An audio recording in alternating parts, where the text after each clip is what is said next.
Hey there, creepy peeps. Welcome to my channel if you're new here, and welcome back if you're returning. Creepy book week is almost over.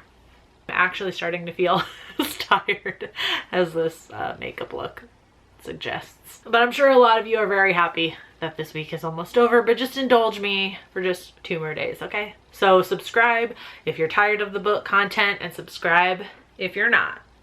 Before I get into this though, I want to say thank you to my creepy patron peeps for supporting my channel. Thank you guys so much. If you want to find out the perks to being a creepy patron peep, you can follow that link in the description.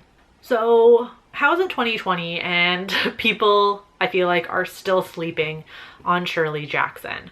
She is the queen of creepy, to be sure. She's influenced the likes of Neil Gaiman, Richard Matheson, and Stephen King, and countless other horror and fantasy writers. And we have her to thank for many things. Jackson got her first well-deserved recognition with her short story, The Lottery, which is very easy to read online, less easy to find in her anthology. So if you just do a Google search for The Lottery, Shirley Jackson, you can pull it up and read it really quick, and it's phenomenal.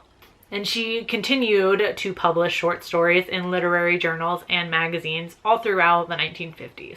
In 1959, Jackson first published her novel, The Haunting of Hill House, which is now regarded as one of the greatest ghost stories of all time and has been adapted to film twice, and most recently a 3rd time as a Netflix series. Not only was Shirley Jackson a badass horror and mystery writer, but she was also the chief breadwinner for her family, especially during a time when women were not encouraged to work outside the home. She earned the most money in her household while also raising her 4 children. Icon. Despite how awesome Shirley was, her husband was a piece of shit who apparently cheated on her with his students frequently and controlled their finances, even though she made more money than he did. Luckily for her, you know, she got an allowance of her own money from her husband. Jackson also had some health problems toward the end of her life, including but not limited to anxiety and agoraphobia, both of which heavily influenced her last novel, We Have Always Lived in the Castle, which follows 2 sisters that are isolated in their house after a family tragedy 6 years prior. There is no doubt of Shirley Jackson's influence on the horror genre as a whole. Jackson's husband even wrote in a posthumous anthology of her work that Jackson never really liked to promote her work. Rather, she thought it should be able to speak for itself instead, and I think that is 100% the case with her work. Of course, I would recommend The Haunting of Hill House to anyone who has not already read it. And if you have read it or you do read this and you enjoy it, I think We Have Always Lived in the Castle is possibly my favorite book that she's written.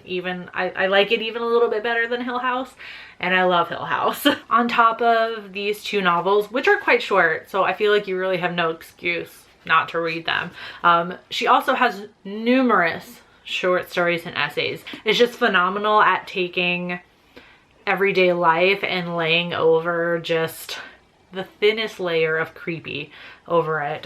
So I would definitely suggest Let Me Tell You and Dark Tales for some of her like short stories and essays. This one also includes essays by other people as well on her work, which is just as fascinating. But if you want even more, you can read Life Among the Savages, which is a more like lighthearted kind of memoir-esque sort of book about Shirley Jackson's life with her family.